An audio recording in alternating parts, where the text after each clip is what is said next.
The All England Club. The most hallowed ground in tennis. A place where legends are forged and dreams are crushed under the weight of expectation.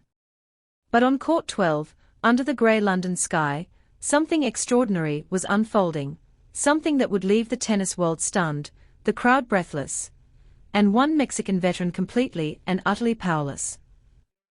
Renata Zarazúa had no answer. None whatsoever.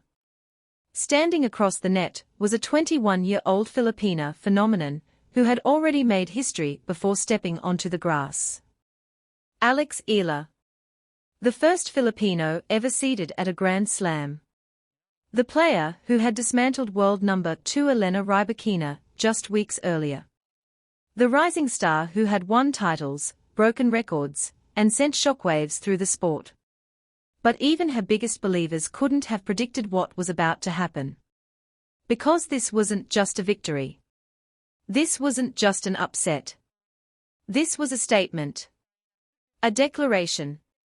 A brutal, relentless, absolutely breathtaking display of dominance that left Zarazúa scrambling, the commentators speechless, and the British crowd wondering if they had just witnessed the birth of a legend. 2 years ago, in Cary, North Carolina, Zarazúa had beaten Eala. She had come from a set down to defeat a then 19-year-old Filipina, who was still finding her way. Zarazúa knew she could beat Eala. She had done it before. She believed she could do it again. She was wrong. Dead wrong. What unfolded on that court was not a tennis match. It was a masterclass. It was a beatdown. It was a 6-1, 6-2 demolition that took just 1 hour and 18 minutes, and yet, in that short time, Eala sent a message to the entire tennis world: I am here. I am ready. I am unstoppable. Zarazúa had no answer for Eala's power. No answer for her precision. No answer for her relentless aggression from the baseline. No answer for her 22 winners. No answer for her flawless net play. No answer for anything. This is the story of how Alex Eala stunned Wimbledon. This is the story of a rising star who refused to be denied.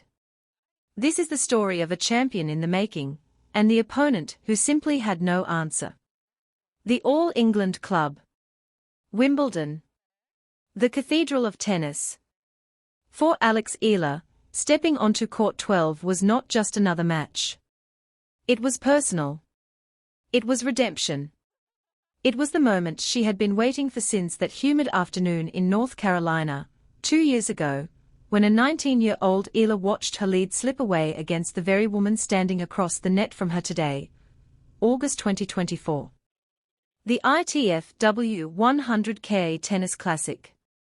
Eala was just 19 years old, ranked 144th in the world, a promising talent still finding her footing on the professional tour. She had fought her way to the quarterfinals, playing with the fearless aggression that would one day make her a household name. She took the first set 6-3. She was in control. She was dominating. And then, it all slipped away. Zarazúa, then 26 years old and ranked 104th, clawed her way back. The Mexican veteran used all her experience, all her grit, all her determination to turn the match around. She took the second set 6-4. She took the third set 6-3. She took the victory. And she left Eala standing on the court, wondering what had just happened. That loss haunted Eala. Not because she played badly, she played well. Not because she was outclassed, she wasn't.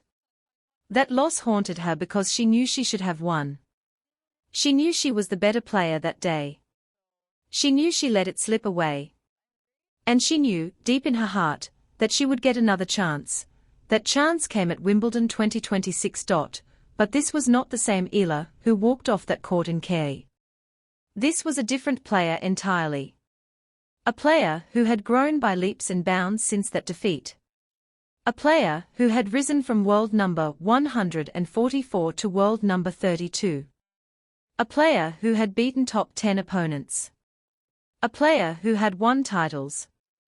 A player who had made history. In the 2 years since that defeat, Eala had transformed herself. She had become the first Filipino to reach a WTA Tour final. She had become the first Filipino to win a Grand Slam main draw match. She had broken into the top 50, then the top 40, then the top 30. She had beaten world number 2 Elena Rybakina. She had beaten world number 8 Elena Svitolina. She had won the Birmingham Open. She had reached the semifinals of the Berlin Open, and now, she was the number 29 seed at Wimbledon. The first Filipino ever to be seeded at a Grand Slam. The first Filipino to earn that honor in the Open era. Who would have thought that at 21 I'd be seeded at Wimbledon? Eala said during the Wimbledon Media Day. The weight of that achievement was not lost on her. She had come from qualifiers and wildcards to become a seeded player at the most prestigious tournament in tennis. Standing across from her was Zarazúa, now ranked 75th in the world. Zarazúa had also improved since their last meeting, reaching a career-high ranking of 51.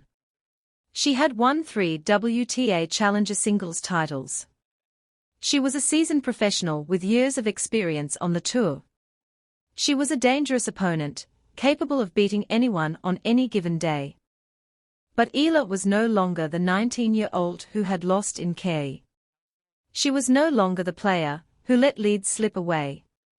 She was no longer the promising talent searching for consistency. She was a force of nature. She was a champion in the making. And she was about to prove it to the entire world. The ghosts of Kei had followed Eala to London. But on this day, on this court, she was not going to let them haunt her any longer. She was going to exorcise them. She was going to settle the score. She was going to show everyone, including Zarazúa, exactly who she had become. The stage was set. The history was written. All that remained was to play the match. Before we dive into the demolition that unfolded on Court 12, we need to understand what Alex Eala brought to Wimbledon 2026. Because what she brought was not just talent. It was not just skill. It was a deadly arsenal of weapons honed to perfection on the grass courts of Europe. Entering Wimbledon, Eala was riding the wave of the best grass court season of her young career. A 9-3 win-loss record on the surface. A flawless title run at the Birmingham Open. A semi-final appearance at the WTA 500 Berlin Open. Statement victories over some of the biggest names in women's tennis. Let's talk about that Berlin run, because it tells you everything you need to know about the player Eala had become. In the first round, she faced Donna Vekic, the newly minted Queen's Club champion. Vekic was in the form of her life. She had just won one of the most prestigious grass court tournaments in the world. She was confident. She was dangerous. She was supposed to win. Eala beat her. In the second round, she faced Elena Rybakina, the world number 2.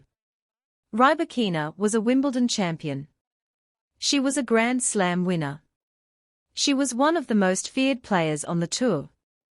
She was supposed to dominate. Eala beat her. In the third round, she faced Elena Svitolina, the world number 8. Svitolina was a former top 3 player. She was a Grand Slam semifinalist. She was a veteran who had seen it all. She was supposed to be too experienced. Eala beat her. 3 top players. 3 statement victories. 3 declarations that Alex Eala had arrived, but it wasn't just the wins that were impressive. It was how she won. Eala's game on grass had evolved into something truly special.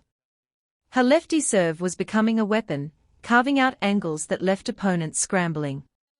Her forehand was a missile, capable of ending points with brutal efficiency. Her movement on the grass was fluid and confident, belying her relative inexperience on the surface. Her court sense was sharp, her shot selection impeccable, her mental toughness unshakable. She had become a grass court assassin. According to tennis legend Kim Clijsters, it's Eala's movement and hand-eye coordination that set her apart. We know that she's a good mover, which on grass, if you can bring a couple of shots back, you're able to make your opponent just make the mistakes a little bit quicker, Kleisters said. Eala possesses elite hand-eye coordination and exceptional footwork, which combined with her intensity makes her highly dangerous on grass. And then there was the Birmingham Open. Eala's second WTA 125 title. A tournament where she didn't just win, she dominated. A tournament where she proved that her Berlin run was no fluke. A tournament where she showed the tennis world that she belonged among the elite. "I'm so honored to be lifting this trophy today," Eala said after the final. "But lifting this trophy does not mean that I will be among the greats yet. So I'm motivated to keep working, and I'm grateful for the part that this trophy has played in my journey." That quote tells you everything you need to know about Alex Eala. She had just won a title. She had just beaten top 10 players. She had just made history. And she was still hungry. She was still motivated. She was still driven to achieve more. Wimbledon was her next target.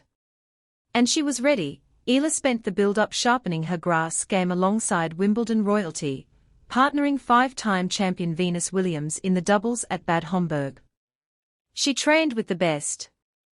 She prepared for the biggest stage.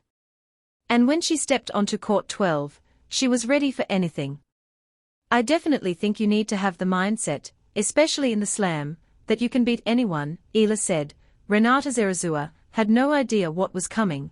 The match began at 8:50 p.m. Philippine time, on court 12 at the All England Lawn Tennis and Croquet Club. The crowd was expectant. Not packed, not electric, but attentive. This was a first-round match, after all. Most of the attention was focused on centre court, where the legends played. But those who had chosen court 12 were about to witness something extraordinary. From the very first point, Eala was a woman possessed. Her eyes were locked on Zarazúa, with an intensity that bordered on terrifying. Her movements were sharp, precise, almost mechanical in their efficiency. She wasn't just playing tennis. She was executing a plan. She was making a statement. She was sending a message. The opening game set the tone. Eala held at love, immediately imposing her aggressive baseline game. Her serve was unreturnable. Her ground strokes were thunderous. Her movement was effortless. Zarazúa looked lost, confused, overwhelmed. She had prepared for the Eala she had beaten in K. She had prepared for a 19-year-old with promise, but inconsistency. She had prepared for the old Alex Eala.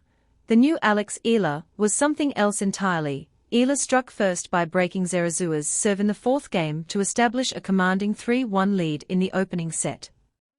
The fifth and sixth games proved to be the most demanding stretch of the opener, but Eala stayed composed under pressure. After grinding through multiple extended rallies, she eventually converted her second break of the match on her 10th breakpoint opportunity, giving her full control of the contest at 5-1. The first set was not a contest. It was a clinic. It was a demonstration of tennis, at its highest level. Eala reeled off 5 consecutive games to claim the opening set 6-1. Zarazúa had no answers. No responses. No way to stop the relentless wave of power and precision coming from across the net, but the scoreboard didn't tell the whole story. It didn't capture the look on Zarazúa's face, a mixture of confusion, frustration, and despair. It didn't capture the murmurs in the crowd, the whispered conversations about what they were witnessing. It didn't capture the silence that fell over the court when Eala hit winner after winner, leaving Zarazúa rooted to the spot. Eala had won the first set in dominant fashion. But she wasn't done. Zarazúa was a fighter. She had come back from a set down against Eala before. She had the experience, the resilience, the mental toughness to turn matches around. She had done it in K. She believed she could do it again. Eala knew this. And she was ready. The second set began with Zarazúa trying to change tactics. She tried to play more aggressively, to take the initiative, to put pressure on Eala. She tried to hit deeper, to move Eala around, to find weaknesses in her game. She tried everything she could think of, Nothing worked. Eala broke serve immediately in the opening game of the second set before holding to take a 2-0 lead. Zarazúa briefly stemmed the tide by getting on the scoreboard in the third game, but it proved to be her only game of the set. Eala was relentless. Every Zarazúa shot was met with an even better response. Every Zarazúa attempt to seize control was crushed with brutal efficiency. Every Zarazúa hope was extinguished before it could take root. The difference was evident in the second serve points won, where Eala led 8-2 against Zarazúa, as she repeatedly stepped inside the baseline to dictate rallies early and prevent the world number 75 from settling into her rhythm. Eala pieced together another three-game surge, highlighted by her fourth break of the match in the sixth game, to put herself within touching distance of victory. That cushion proved more than enough. Zarazúa had no answers. She couldn't hold serve. She couldn't win rallies. She couldn't do anything except watch as Eala dismantled her game piece by piece. The crowd was stunned. The commentators were speechless. The tennis world was in shock. The second set was a formality. Zarazúa had been broken. Her spirit had been crushed. Her game had been dismantled. She was playing on autopilot, going through the motions, waiting for the inevitable. Eala, meanwhile, was playing with the freedom of someone who knew she was unstoppable.